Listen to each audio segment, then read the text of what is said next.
Public Radio News in Washington. I'm Corva Coleman. President Clinton says he's going to... my. This is NPR. WNYC, AM 820, FM 93.9, New York Public Radio, 67 degrees, and it is partly sunny, 434. Good afternoon. I'm Joanne Allen. Legislative leaders and Governor Pataki have finally put a dollar figure on how far they are apart in state budget negotiations, sort of. Democratic Assembly Speaker Sheldon Silver says the figure is between $400 and $600 million, and the Senate's Republican Majority Leader says the difference may be as high as $700 million. City Council Finance and Education Committees are holding hearings today on the executive budget for the Board of Education. So there is no NBC radio anymore. I don't think so. There's like a little closet at Westwood One that's.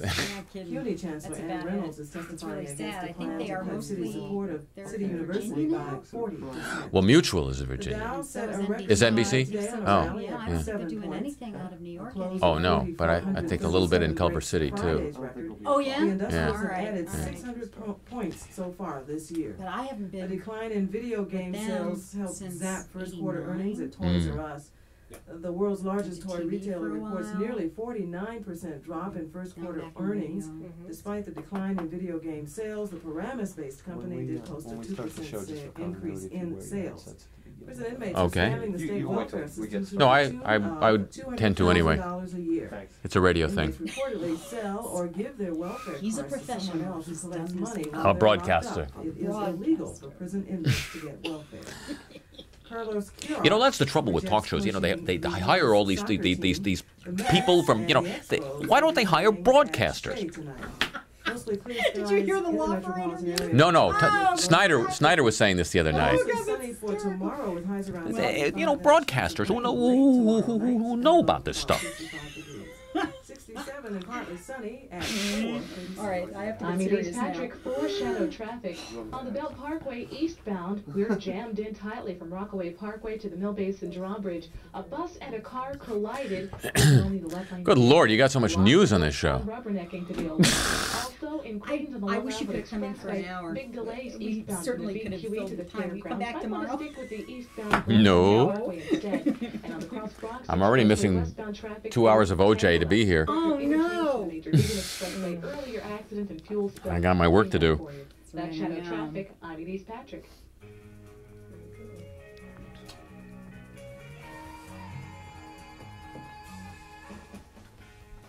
Welcome to New York Beat here on AM 820 WNYC. I'm Dara Wells, and my final guest today almost didn't show up because he heard the promo that called him a comedian. And Harry Shearer says he is not a comedian. He is funny. I must say he is funny. Thank you very much. And yeah, go ahead, Harry. No, it's just when I hear the word comedian, I think immediately of a brick wall and somebody standing in front of me going, "How y'all doing tonight?"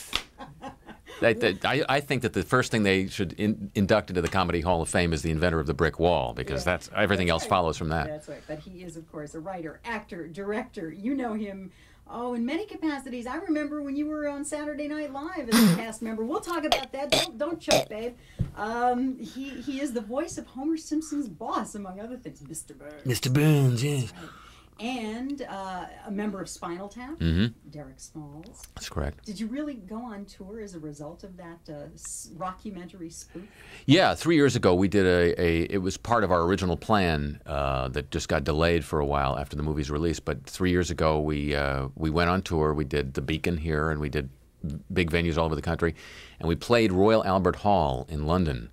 And the strangest thing is, people ask us all the time, well, you went on tour, but did you play your instruments? Yeah. Like, if anybody saw that movie, why would it's crazy enough to go on tour regardless, but why would anybody put themselves through that if they didn't at least get the fun of playing?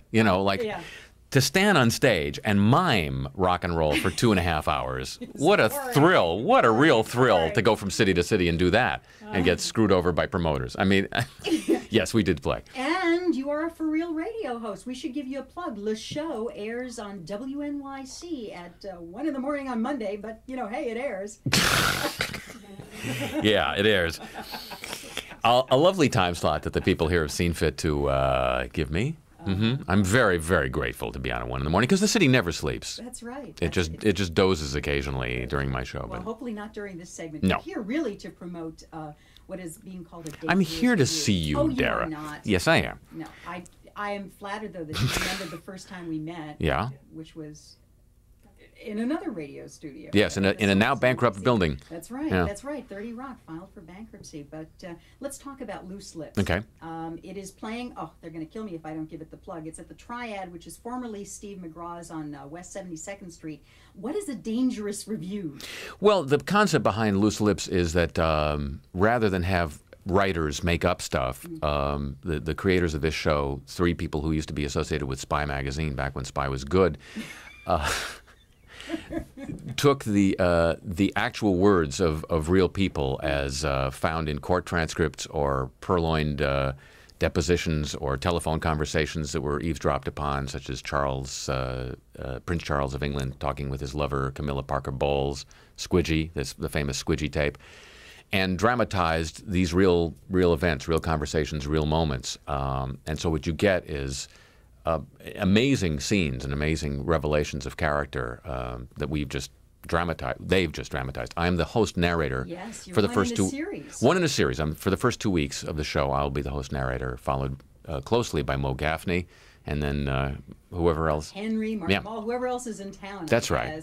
All right. So it really is amazing, some of the conversations that you all present. I thought the funniest, though, was an actual tape of Casey Kasem's outtakes. I had heard that before. Oh, the Casey Kasem tape is a classic. And it's a classic. Please don't do it word for No. word. Because he uses a lot of swear words. Yes, it is a dangerous review. At least it's R-rated for language. It sure coarse language, as they say. It sure is. But it's all in good fun. It is. It's a lot of fun. Yeah. So let's take some phone calls for you. Okay. In just a moment, we'll give out the phone number 212-267-WNYC, 267-9692. I must ask you about Saturday Night Live.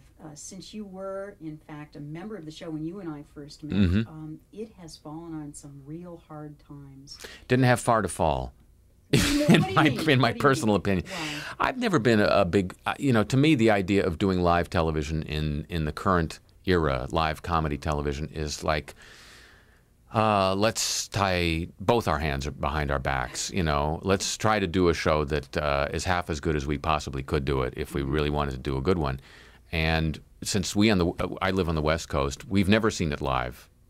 Well, that's true. It's always on tape for us, so why not share that with the rest of the country and make it good in the process, It's this whole thing about the magic of the excitement of the thing, of the danger of the live is such a, let's put that away and grow up.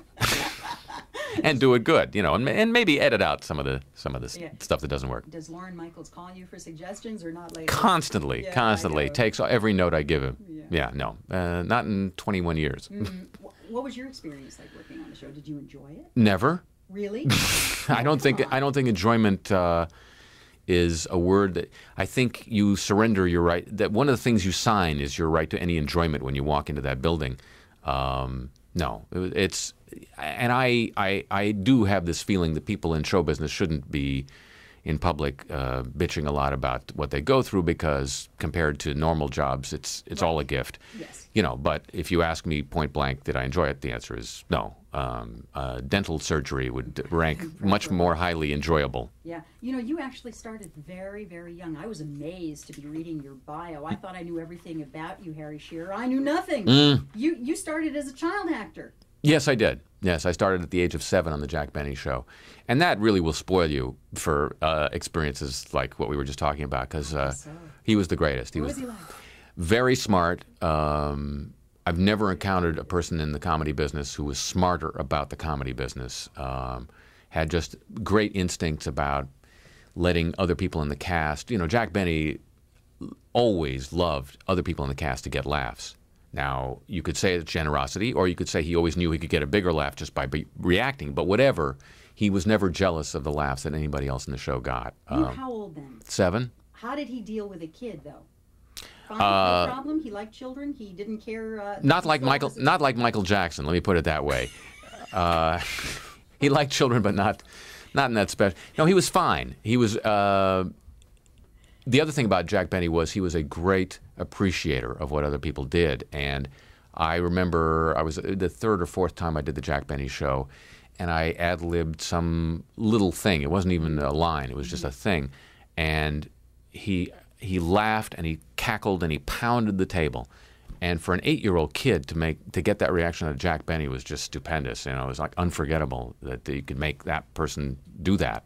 And he did, he was that way all the time. He was very generous with his appreciation for other people. And I have a piece of Harry Shearer trivia Uh-oh. that I could not believe. Did you really play the role of Eddie Haskell in the pilot for Leave It to Beaver? Yes, I did, No Dara. way. Yes, I did. No way. Yeah. I didn't take the job in the show because I didn't want to end up being a policeman killed in Vietnam or whatever happened to him. No, But that was just a rumor. oh, okay. Well, I didn't want those rumors about me, so I saw all that in the future, and I said, nah. The name of the actor who took that role was... Oh, come on. I never watched Leave It to Beaver. Oh, real? Yeah. Worse, you want a real piece of Harry Shearer? Sure. I've never seen a Lucy all the way through. Come on. Swear to God. See, we're finding out so much Yeah. about Harry Shearer. He's our guest today. And we'll go to the phones shortly. But I must ask you what it is like being the voices of the Simpsons. I mean, you're not the whole Simpson family, but No. you're all their friends and bosses. I'm a lot of them, yeah. Yes, Hank you are. Azaria and Dan Castellaneta also do a lot of them. It's, pardon me, it's... Hey, there's a cough button there, Harry. Is there? This is a Let's real- do professional radio. Right. It's actually a wonderful job. You work on a hit TV series and you work 1 day a week. How can you beat that? You sure can. Yeah. How do they find you? In the yellow pages under funny. No, they the creator of the show, Matt Groening, and one of his co-creators, Sam Simon, were both listeners to my radio show because it's on in Los Angeles at an earlier hour. A decent time. When productive citizens can hear it. And they knew that I did a lot of characters on the show, and they called me up and said, we have this cartoon show and we'd like you to come in. It'll be an hour a week. Yeah. A lie. And I said, nah, it's a hassle. I don't want to leave the house. Yeah. Nah. No, it'll be fun. It'll be fun. They really had to twist my arm to do it. And I'm so glad that I have the burn marks to show for it, even though it's not an hour a week. But I was stupidly resistant to the idea, but ultimately caved. I'm very grateful for it. And thank goodness you Yeah. caved. And Harry Shearer is our guest. Let's take some phone calls at 212-267-WNYC, 267-9692. We go first to Dave in Manhattan. Go ahead, Dave. Oh, great. I'm one of the few wackos that actually has followed the show and now stays up till 1 a.m. Oh, thank you, Dave. So I wanted to ask you quickly a technical question and then, I guess, a political question. Okay. I'll be able to tell them apart, I assume. I hope. Hopefully. I was just wondering, where do you find the time or how much time does it take you to put together something like a Clinton-something episode where, I assume you're a busy guy. And, Well, apparently not. He's here today. So, no, but it sounds like you do a lot of work. It's like a full-time hobby for a 1-hour radio show, or how long does it take to get? Because radio is something that I've been doing a lot for a long time and learned the technical side of it very early on so that no engineer could ever tell me, no, you can't do that. So it's very possible to do it quickly, much more quickly than it would appear. I do a lot of I do all those voices. I do conversations between several characters.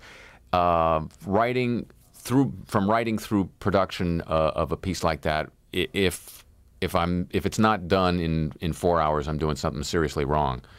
So it's sometime on a Saturday. Is what. They're completely great. They're Thank you. Wickedly accurate. Thank you very much. I also just wanted to ask, did you ever think that you would see a time when the supposed left-wing Democrats are calling for more FBI powers of intrusion? Oh. Republicans are now calling for sort of armed dismantling of the government?